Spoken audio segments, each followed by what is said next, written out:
عليكم ورحمة الله وبركاته. نحمده ونصلي على رسوله الكريم أما بعد فأعوذ بالله من الشيطان الرجيم بسم الله الرحمن الرحيم. كنتم خير أمة أخرجت للناس تأمرون بالمعروف وتنهون عن المنكر وقال النبي صلى الله عليه وسلم خيركم من تعلم القرآن وعلمه. صدر محترم، حکم صاحبان، اساتذہ اکرام اور مہمانان اعظام اور عزیز ساتھیوں، آج اس سالانہ تقریری مسابقہ میں جس منتخب موضوع کو لے کر میں حاضر ہوا ہوں وہ ہے اصلاح معاشرہ میں طلبہ مدارس کا کردار. محترم سامعین، تقریر کا عنوان دو حصوں پر مشتمل ہے. ایک ہے اصلاح معاشرہ، دوسرا ہے طلبہ مدارس. معاشرہ آثر معاشرتن کا مصدر ہے جس کا معنی ہے آپاس میں مل جھل کے رہنے کا ہے، اور اصلاح کا معنی ہے فاسد کو زائل کرنا. اور جہاں تک مدرسہ کی بات ہے تو مدرسہ صرف ایک چار دیواری ایک بلڈنگ کا نام نہیں ہے بلکہ احقاق حق اور ابطال باطل کا نام ہے.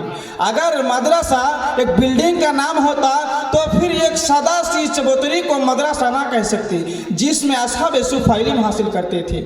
تو مدرسہ وہ ہے جہاں انسان کو انسان بننے کی تعلیم دی جاتی ہے، جس میں طلباء کو اعلیٰ تعلیم سے آراستہ کیا جاتا ہے. اگر یہ مقاصد ماں کے گود میں حاصل ہو تو مدرسہ ہے، یہاں تک کہ جہاں بھی حاصل ہو مدرسہ ہے. اگر یہ مقاصد شاندار عماراتوں میں حاصل نہ ہو تو یہ مدرسہ نہیں ہے بلکہ دھوکہ اور فریب ہے. محترم حاضرین، معاشرے میں طلبہ مدارس کا کردار انتہائی اہم ہوتا ہے.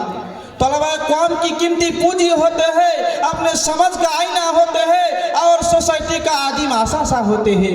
معاشرے کی بقا، اس کی اصلاح و فلاح اور اس کا مستقبل انہی کی دامن وابستہ ہوتے ہیں. طلبہ مدارس خوبصورت معاشرے کے معمار بھی بن سکتے ہیں اور اس کے مسمار بھی کر سکتے ہیں. اگر طلبہ کا ذہن گمراہ ہو گیا تو سارے معاشرہ گمراہ ہو جائے گا. طلبہ مدارس کا ذہن عسکر ہو تو معاشرے کے دماغ بھی عسکر نہ ہو سکے گا. طلبہ کا کردار غلط ہو تو قوم کے کردار بھی صحیح نہیں سکتا. معاشرے کی نشو و نما فکر ارتقاء کا دار و مدار طلبہ مدارس پر ہے. الغرض معاشرے کی تبناکی و تاریکی دونوں انہی کے حل پر منحصر ہوتے ہیں. محترم سامعین، طلبہ قوم کی وہ نوجوان ہوتے ہیں جس قوم کی بہت سی امید وابستہ ہوتے ہیں. تو آئیے ہم دیکھتے ہیں معاشرے میں طلبہ کا صحیح کردار کیا ہونا چاہیے، طلبہ کی کیا ذمہ داریاں ہیں. اللہ تعالیٰ سورہ توبہ آیت نمبر 122 میں فرماتا ہے فَلَوْلَا نَفَرَ مِنْ كُلِّ فِرْقَةٍ مِّنْهُمْ طَائِفَةٌ لِيَتَفَقَّهُوا فِي الدِّينِ وَلِيُنذِرُوا قَوْمَهُمْ إِذَا رَجَعُوا إِلَيْهِمْ لَعَلَّهُمْ يَحْذَرُونَ. اس کا مفہوم یہ ہے کہ معاشرے میں کچھ ایسے افراد تیار کرنا چاہیے جو سوار علم و فقہ سے خود کو آراستہ و پیراستہ کرے اور طلب علم کے بعد اپنی قوم کی اصلاح کرے اور ان تمام مفاسد و مضرات سگا کرے. اللہ تعالیٰ اس آیت میں طلبہ کی ذمہ داری یہ بتائیے کہ طلبہ اپنے معاشرے کے اصلاح میں جہود متواصل صرف کرتے رہے اور ساتھ میں طالبان علم و نبوت کو بھی امر بالمعروف نہی عن المنکر کی ترغیب دیتے رہے. یہی منشا الہی ہے جیسا قرآن شہید ہے وَلْتَكُن مِّنْكُمْ أُمَّةٌ يَدْعُونَ إِلَى الْخَيْرِ وَيَأْمُرُونَ بِالْمَعْرُوفِ وَيَنْهَوْنَ عَنِ الْمُنكَرِ کہ تم میں سے ایک ایسی جماعت ہونی چاہیے جو لوگوں کو بھلائی کا حکم دے اور برائی سے روکے. دوسری جگہ اللہ تعالیٰ فرماتا ہے كُنتُمْ خَيْرَ أُمَّةٍ أُخْرِجَتْ لِلنَّاسِ تَأْمُرُونَ بِالْمَعْرُوفِ وَتَنْهَوْنَ عَنِ الْمُنكَرِ کہ تم ہی بہتر امت ہو جو لوگوں کے لیے ہی پیدا کیے گئے ہو. تم بھلائی کا حکم دیتے ہو اور برائی سے روکتے ہو، کیونکہ علماء طلبہ کا مت ماننے کا سماج کی اصلاح ہی ہوتا ہے.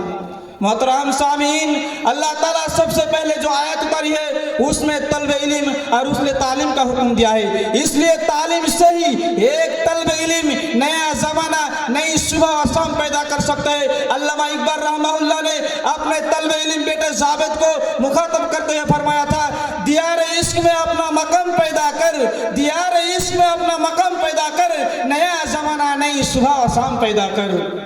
معاشرے میں طلبہ کا حقیقی کردار جاننے کے لیے آپ اصحاب صفا کو دیکھیں جن کے معلم نبی کریم صلی اللہ علیہ وسلم تھے. آپ دیکھیں حضرت عبداللہ بن عباس رضی اللہ عنہ کو کردار کو جنہوں نے مفسر قرآن حبر الامہ بن کر علم کی سما روشن کی. آپ دیکھیں ابو ہریرہ رضی اللہ عنہ کو جنہوں نے امیر المومنین